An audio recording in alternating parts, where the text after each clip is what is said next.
como uma mensagem fala com a gente, significa que Deus está dizendo: mais pessoas podem ser abençoadas por essa mensagem.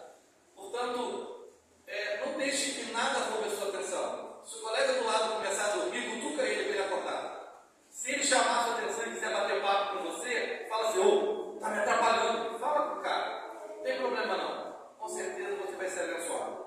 Eu vou começar trazendo algo que me chamou a atenção. Eu leio muito e gosto muito de ler.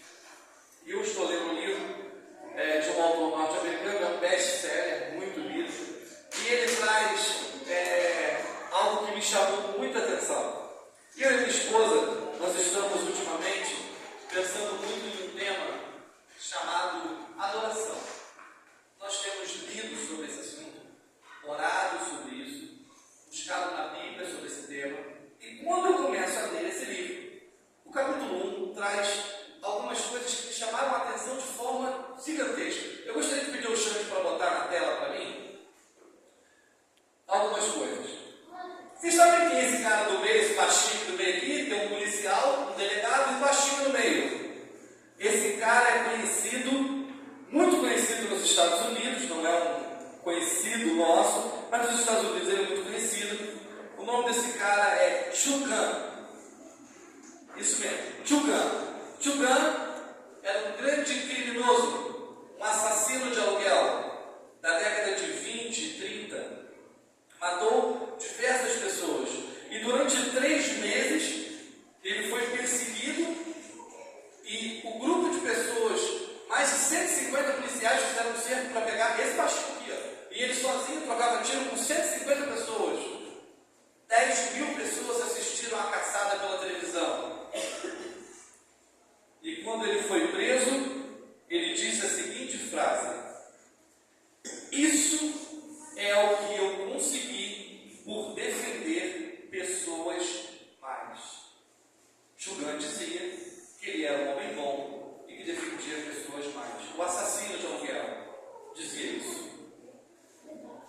Esse cara aqui, ó, Chugan Crowell, foi um assassino americano, criminoso de carreira. Sua onda de crimes durou quase 3 meses, terminando com um tiroteio nas ruas de Nova York no ano de 1931. Muito bem, esse aqui eu não sei se vocês conhecem, é um cara super conhecido, chamado Al Capone. Al Capone, considerado o maior gangster da história dos Estados Unidos da América. Al Capone, ele não só mandava matar, como matava, mas ele era envolvido em tráfico, principalmente de bebidas, cigarros, sequestros, enfim, era uma máfia americana, a maior máfia, era conhecida em Chicago, até hoje a cidade de Chicago é conhecida por causa de Al Capone, esse cara aqui. O texto não vai dar para vocês lerem de repente, mas ele diz que foi um homem de negócio, um gangster norte-americano que liderou um grupo de criminosos que geria diversas atividades criminosas, principalmente o comércio e contrabando de bebidas. Cofundador do Chicago Ghost Town, no seu tempo foi o maior expoente da máfia americana. É considerado por muitos como o maior gangster da história. Eu quero ler uma frase do Al Capone quando ele foi preso. Prestem atenção. Passei os melhores anos da minha vida proporcionando cuidado ao povo, ajudando, divertindo eles, e tudo que eu ganhei foi insultos e a existência de um homem caçado. Al Capone não se achava um grande criminoso, assim como Chugan. Esse mesmo livro traz uma entrevista com o autor. Eu não trouxe essa entrevista, mas a entrevista que o autor fez numa das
Mas eu ouvi na sala de jogos assim, eu fiquei irritada porque uma amiga minha disse que a Bíblia é restritiva.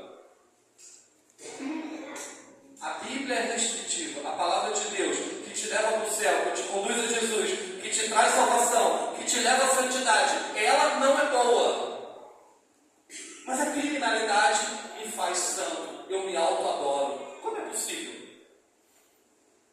Eu estava em Curitiba algumas semanas atrás e eu passei em frente ao estádio Couto Pereira e estava tendo um grande evento de vários shows seguidos que ia ter lá. Tinham pessoas que estavam há 3 dias na fila, aguardando o início dos shows. E quando iam entrevistar as pessoas diziam: eles são minha vida. Eu faria qualquer coisa para estar perto deles. Mas quando é Deus, eu não consigo adorar. Por quê? O que acontece comigo? Qual é a minha dificuldade como cristão de ser capaz de adorar a Deus? A gente precisa ir para a Bíblia. E quando eu estudei bastante sobre esse texto que a gente vai ler junto, e eu quero dividir com vocês algumas coisas que Deus pode falar com a gente nessa manhã sobre adoração. Eu queria que você abrisse a sua Bíblia para que a Bíblia possa falar para a gente sobre esse tema. A adoração, ela está desde o Gênesis ao Apocalipse, mas nós vamos ler um texto padrão sobre adoração. Está lá em João, no capítulo 4, a partir do versículo 19. O objetivo da explanação desse texto é que a gente possa sair daqui entendendo um pouco sobre a verdadeira adoração, um pouco sobre o que é adoração, sobre quem adorar, como adorar e onde adorar. Essa é a nossa ideia. E por que nós devemos adorar? João capítulo 4, nós vamos ler a partir do versículo 19. E só vamos ler esses versículos só. Todos acharam? Amém? Amém? Amém? Feche seus olhos e vamos orar mais uma vez. Pai do céu, com a tua palavra aberta, queremos pedir que o Espírito Santo nos dê iluminação vinda do céu, para entendermos a sua mensagem para essa manhã. Ajuda-nos, Senhor, a compreender esse tema que é tão importante para nós e que o inimigo tenta tanto mudar na nossa mente, que é o tema da adoração.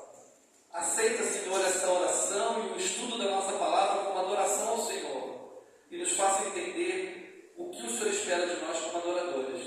É o que pedimos em nome de Jesus. Amém. João capítulo 4, a partir do versículo 19, diz assim: Senhor, disse a mulher, vejo que tu és profeta. Nossos pais adoravam neste monte. Vós, entretanto, dizeis que em Jerusalém é o lugar onde deve adorar. Disse-lhe Jesus: mulher, podes crer-me que vem a hora, que a hora vem, quando nem neste monte, nem em Jerusalém adorareis ao Pai.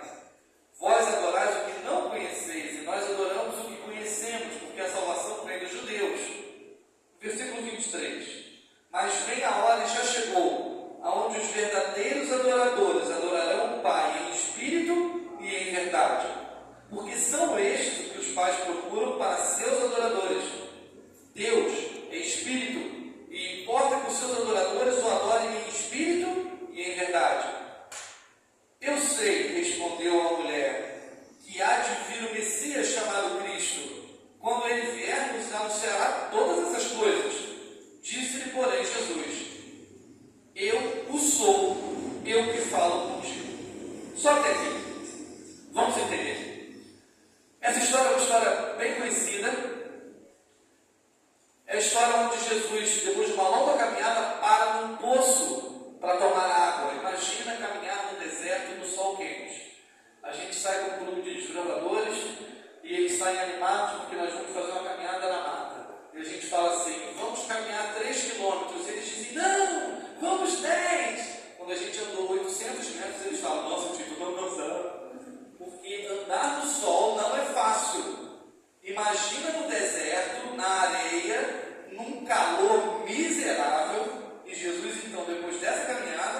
para num poço e ele senta para conversar com uma mulher samaritana. E assim, conversar com uma pessoa de Samaria, segundo a tradição judaica, já fazia dele um homem impuro. Os judeus não conversavam com aquele povo, porque eles passariam a ser considerados impuros. Se ela fosse uma mulher, muito pior, porque a gente está falando de um tempo onde homens não conversavam com mulher, porque mulheres eram consideradas inferiores aos homens. E é com essa mulher que acontece esse diálogo. Jesus começa a dizer coisas a respeito dela que ninguém sabia. Ele começa a dizer que ela teve 5 maridos, que o marido que ela está não era marido dela e tal. E ela fala, meu Deus, esse cara sabe de alguma coisa de mim. Ou ele é profeta, ou ele sabe de alguma coisa. Como ele era desconhecido, ela deduz, ele é profeta. E aqui começa o diálogo que nós encontramos. A primeira coisa que essa mulher quer, e ela conversa com ele agora, ela começa a discutir com ele assim: se você é profeta, onde é o certo da gente adorar? Nesse monte ou em Jerusalém? E aqui Jesus começa a primeira resposta, e é a primeira lição que nós tiramos desse texto. Aonde é o certo da gente adorar? Em Jerusalém, no monte ou aonde? Essa é uma questão. Sabe por quê? Teoricamente, nós vamos falar assim, de bate-pronto. Não, adoração é em qualquer lugar. A gente vive isso? Entende? Se adoração é em qualquer lugar, por que você diz que você tem que ir para a igreja para adorar? Se adoração é em qualquer lugar, por que você relaciona a sua adoração ao templo? Se adoração é em qualquer lugar, por que você não consegue adorar em qualquer outro ambiente que você está? Se adoração é em qualquer lugar, por que eu preciso ser crente na igreja? E lá fora eu tenho que ser parecido com qualquer outra coisa. A primeira coisa que Jesus diz é o seguinte: vem a hora que não é lá nem aqui. Jesus está dizendo, qualquer lugar que você tiver é um lugar de adoração. Qualquer lugar que você tiver é um lugar de adoração. Essa é a primeira coisa que Jesus diz para ela. Que o local de adoração ele não depende do templo. E veja bem, às vezes a gente sabe isso, a gente prega sobre isso. E entendam isso, gente. Isso é uma coisa importante para a gente entender. A gente prega sem viver muitas vezes isso. Um dos nossos maiores problemas como membros de igreja, e eu não estou falando só de igrejas adventistas, eu estou falando de qualquer igreja, é adoração. Nós não sabemos adorar. Temos dificuldade demais com a adoração. E a primeira coisa que Jesus veio dizer é: a adoração não está relacionada ao templo, não está relacionada ao local. Você não tem que ir para Jerusalém, você não tem que ir para Roma, você não tem que ir para o NASP, você não tem que ir para a associação, você tem que ser adorador aqui, agora, hoje, na sua casa, no seu trabalho. Por que a gente vai no NASP e a gente adora Deus de um jeito lá e aqui a gente adora de outro? Por que a gente está numa igreja cheia, a nossa adoração é uma, e numa igreja vazia, a nossa adoração é outra? Se a adoração não tem a ver com os irmãos, tem a ver com Deus. Por quê? E aí vem a pergunta: João, mas como é que eu vou saber sobre isso se eu não sei nem o que é adoração direito? Eu trouxe alguns slides. Chefe, você me ajuda? Eu trouxe alguns slides sobre o que é. Ah, não, está aqui, já está, chefe. Desculpa, já está aqui. Eu trouxe alguns slides que falam sobre adoração. Eu usei a nossa biblioteca digital, que é o famoso Wikipedia, para conseguir isso. E eu fui na Bíblia buscar informações. Tudo que está aqui, vocês podem ver tanto na biblioteca digital, que é o Google famoso lá, como você vai encontrar na Bíblia textos que servem como base. O que é adoração? Preste atenção. Adoração é o ato de demonstrar amor, respeito, veneração ou devoção a uma pessoa, lugar ou coisa. Pode ou não ter conotação religiosa. Isso significa que pode ter gente adorando que não é Deus. Pode ter gente adorando filho, marido, casa, trabalho, carro.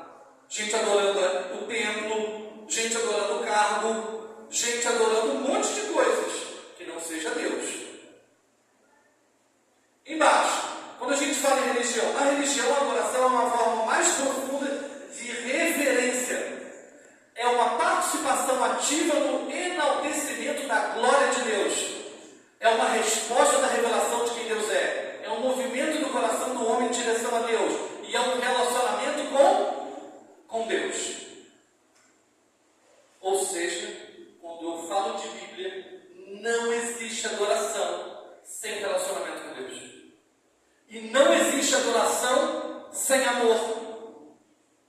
Ou seja, se eu saio da minha casa e eu venho para a igreja, por que você vai lá hoje? É que eu estou escalado para cantar. Fica em casa, irmão.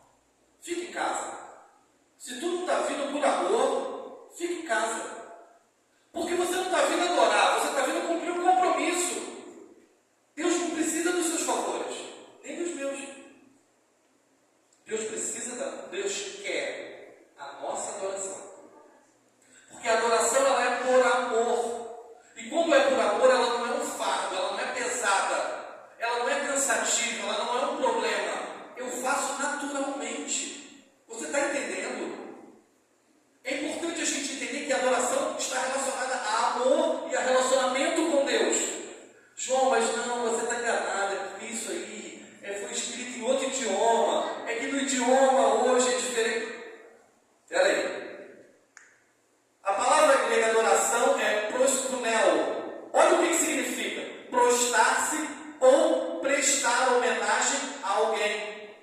Adoração é um ato de gostar intensamente de alguém, lugar ou coisa. Está relacionado ao extremo respeito, reverência, forte admiração ou devoção. Então, nesse caso, se a adoração for escrita em grego, adorar significa prostrar-se, prestar reverência. Eu não costumo fazer isso por obrigação. Eu só costumo fazer isso se for por amor. Eu nunca vi ninguém se prostrar, chorar, se entregar a alguém, se não for por amor. Você quer ver uma outra coisa? Quando a gente vai para o grego, a palavra é avodar. Eu não sei se a pronúncia é essa, tá, gente? Eu não vou nem tentar.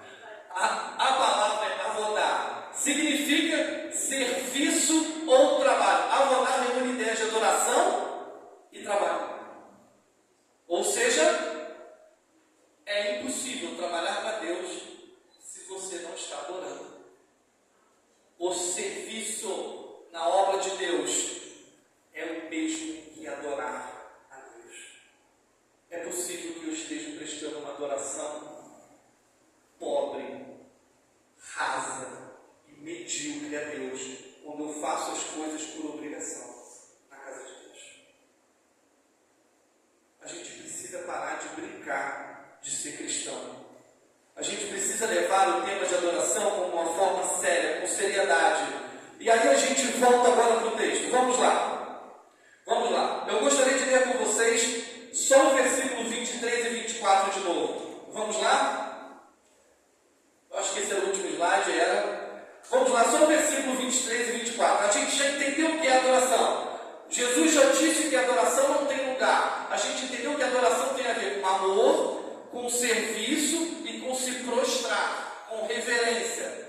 Agora Jesus diz assim no versículo 23: mas vem a hora, e já chegou, em que os verdadeiros adoradores adorarão ao Pai em espírito e em verdade, porque são estes o que o Pai procura para seus adoradores. E o 24: Deus é espírito, importa que os seus adoradores adorem o Senhor em espírito e em verdade. Igreja, olha para mim. Todo mundo, olha para mim. Vamos entender um pouquinho o que é espírito e verdade? Quando a Bíblia fala sobre... Quando Jesus está dizendo isso para essa mulher, ele está batendo um papo com ela no seguinte: você quer ser adoradora de Deus? Eu vou te ensinar. Não é um local, é uma forma e uma pessoa. E ele diz: a pessoa é o Senhor Deus. E de que forma que você adora? Em espírito e em verdade. Você sabe o que significa adorar em verdade? É aquilo que a gente cansa de dizer nos nossos cultos. É o culto racional. Eu preciso adorar com o meu intelecto. Eu não posso vir à igreja e eu vou adorar porque o fulano falou que está certo. É que eu fui na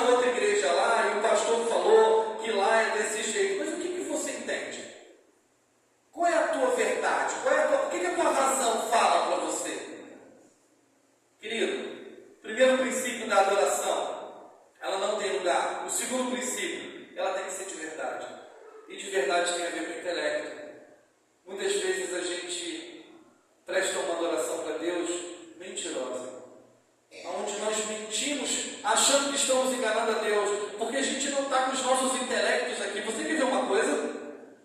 Eu posso estar sentado dentro da igreja agora, aqui, e eu digo para todo mundo que eu vim para a igreja adorar, mas a minha mente está onde? No meu almoço. Nossa, será que eu deixei a comida na geladeira? Será que estragou? Caramba, tomara que acabe logo, porque se esquentar eu vou chegar lá, a comida vai estar estragada. Eu estou aqui na igreja, mas eu estou com o meu celular assim, ô fulano, sabe, vê aquele negócio lá para mim que a gente combinou hoje à tarde, eu pego lá para você. A sua razão não está aqui. A sua razão não está aqui. Você sabe por que Jesus diz que a gente tem que aceitar o reino dos céus como uma criança? Presta atenção. Sentavam 11 crianças aqui, vocês viram? O Robert levou as crianças lá para o fundo agora. Agora tinham 11 crianças aqui na historinha das crianças. Se você for lá atrás e perguntar para eles como que foi a história das crianças, eles sabem qual foi a história, o que foi contada, quem era Jesus, quem era o soldado, quem era o Judas, se o Jesus caiu, se ele ajoelhou, eles sabem tudo, porque eles estavam de verdade aqui. Eles não estavam brincando de estar aqui. Eles brincaram o tempo inteiro, mas tudo era de verdade. Tudo era de verdade. Se a gente perguntar assim, qual foi o tema da pregação de quarta-feira no culto? Quem veio? A gente não lembra. E do sábado passado? Também não. E do domingo? Também não. Porque não mudou a minha vida. Não me impactou, não fez diferença em mim. Eu venho na igreja, assisto o culto, ouço música, faço oração, vou embora para casa. Minha vida continua exatamente igual. Porque eu não venho adorar, eu venho cumprir um compromisso. E a minha vida não muda. A gente não muda, porque a gente está deixando de adorar para ser religioso. Mas o que Jesus está procurando, veja bem, o texto diz assim, são esses o que o Senhor procura. Quem que ele procura? Quem adora em verdade. Ele não procura ancião, pastor, diretor de desbravadores, gente que chega às 5 horas na igreja, gente que sai meia-noite. Ele procura adoradores. Se eu não consigo adorar, não é esse tipo de pessoa que Jesus está procurando. Caramba, mas que mensagem dura. Pois é. Foi o que ele disse para uma mulher quando ela acaba de conhecer ele. Ela se apaixona por ele porque ele diz a verdade para ela. Ele disse, se você não vê a verdade, não venha. Foi isso que Jesus disse. Ou é de verdade, querido, ou não é a coração. Jesus não vai levar para o céu pessoas que conhecem 70 milhões de versículos bíblicos. Jesus vai levar para o céu quem é adorador. Jesus vai levar para o céu quem adora de verdade e em verdade. O segundo princípio desse texto é adorar em espírito. E aqui vem uma questão que nós temos muita dificuldade de entender, né? Porque como que eu vou adorar em espírito? Peraí, mas é uma coisa meio espiritualizada isso aí, vai vir um espíritozinho. Irmão, volta para cá, vai. Não viaja, volta para a terra. Quando a Bíblia diz que Deus é espírito, ela está falando da base de Cristo, base de Deus. O mesmo Deus que é dito aqui por Jesus como espírito, é o mesmo Deus que é dito como amor. Deus não tem amor. Deus é amor. Então Deus é espírito e Deus é amor. Quando Jesus está falando dessa forma, ele está querendo dizer assim, adore em verdade e com o seu coração. Eu preciso ser racional, mas eu preciso ter o meu coração na adoração. Sabe, e agora eu vou falar uma coisa para a gente aqui, que eu me incluo nessa, tá bom? Nós somos adventistas. E nós estudamos a Bíblia. É possível que nós sejamos o grupo, a igreja que mais estuda a Bíblia de forma... me fugiu a palavra agora. Mas estuda a Bíblia por temas, de forma temática, de todo mundo. Bem provável que nós sejamos. Mas nós somos conhecidos também como uma igreja fria. Alguns dizem, nossa, a igreja adventista é muito fria. E infelizmente, muitas vezes a gente leva ao extremo a questão do culto racional. E a gente esquece que a gente tem que ter coração. Tem que ter coração. Tem tem que ter coração. A gente abre a Bíblia e a gente vê o Senhor Jesus adorando a Deus com sorrisos e lágrimas, falando alto, brincando com crianças, andando a pé, comendo no chão, entrando nos grandes palácios, indo no templo, porque havia razão, mas havia emoção. Eu não posso ser frio e gélido para tudo. As minhas emoções, o meu coração tem que estar envolvido na minha adoração. Eu preciso rir na hora de rir. Eu preciso chorar na hora de chorar. Eu preciso agradecer na hora de agradecer. E cada um faz isso da forma que... João, você quer um espetáculo? Não tem a ver com isso. Algumas igrejas, infelizmente, pegam esta questão e acabam puxando apenas para o lado da emoção, perdendo a razão. Ou seja, qualquer extremo que a gente falar aqui é complicado. Mas eu quero dizer para vocês que não existe adoração se não for de verdade. Mas não existe adoração se o seu coração não estiver envolvido. Sabe quando o seu coração está envolvido? Quando você chega aqui na igreja e de repente a pregação não tocou no seu coração, mas o louvor que está cantando tocou o seu coração. E você precisa se derramar a Cristo naquele momento. Então você pode chorar. Você pode cantar alto. Você pode dar graças a Deus. Você pode dar glórias a Deus. Você pode louvar o nome do Senhor. Porque é o louvor que está tocando no seu coração. Pode ser que a sua oração naquele dia... Você está entendendo? Você precisa derramar os seus sentimentos, as suas dores, as suas alegrias nas mãos do Senhor, porque o nome disso é adoração. E você deve estar perguntando, João, por que falar desse tema? Porque todo o Evangelho se resume num povo que escolhe adorar ao seu Deus. Nada faz sentido, irmão. Nada faz sentido se eu não escolher ser adorador. Meu objetivo aqui nessa manhã é que eu e você sejamos adoradores do Senhor. É que a gente saia daqui muito mais do que querendo ser um grande líder ou um grande membro de igreja. Que a gente saia daqui querendo ser adorador. Eu vou terminar, para a gente não se alongar muito, eu vou terminar e eu quero fazer um apelo para vocês sobre a adoração que rompe as portas da igreja. Gente, a gente não combinou, mas coloca aquele fundo musical que não está combinado com a gente. A gente vai falar sobre a adoração agora, sobre uma última perspectiva. O tempo inteiro que eu falei aqui, eu trouxe a adoração do membro de igreja. Adoração racional, adoração espiritual, adoração emocional. Mas, querido, sabe aonde que isso começa? Lá em cima,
culto a Deus. Isso é adoração. Se prostrar a Ele em adoração. Isso é adoração. Você quer saber se você adora em casa? O quanto que você está servindo? Porque um dos significados da adoração é serviço.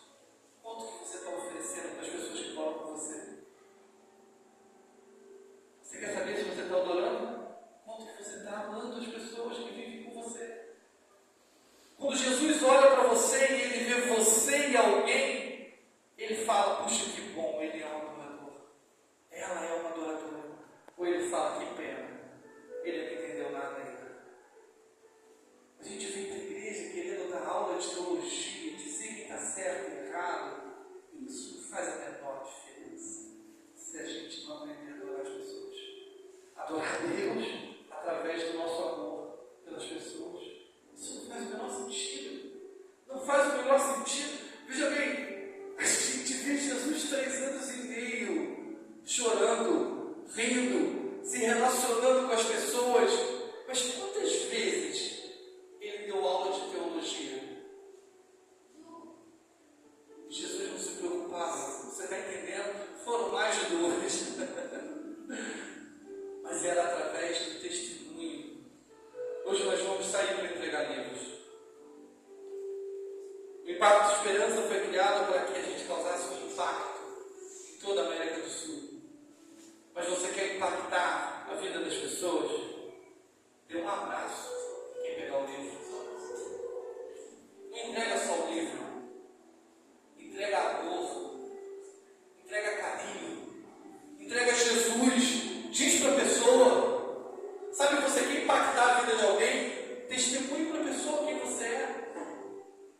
Você quer impactar a vida de alguém? O nome do livro é A Chave da Virada. Mostre para as pessoas a virada da tua vida. Por que não? É difícil, mas isso é adoração. Adoração tem a ver com colocar em prática princípios que a gente aprende na teoria, mas que na verdade Jesus nos ensinou como viver eles de forma prática. Portanto, se hoje você quiser impactar a vida das pessoas, muito mais do que um livro, ofereça a sua vida como exemplo da ação de Cristo. E por último, quero te dizer que é possível que você tenha entrado aqui nessa manhã um monte de problemas. É possível que algumas coisas não estejam legais para você. Tem algumas coisas que não estão legais para mim também. Mas eu quero te dizer uma coisa. Experimenta adorar. Experimenta adorar. Só agora. Deixa o Espírito Santo agir. Deixa o Espírito Santo falar no teu coração. Deixa Ele cuidar, deixa Ele curar. Quando você vier, venha só para adorar. Todo o resto vai ser consequência da sua adoração. Que Deus te abençoe.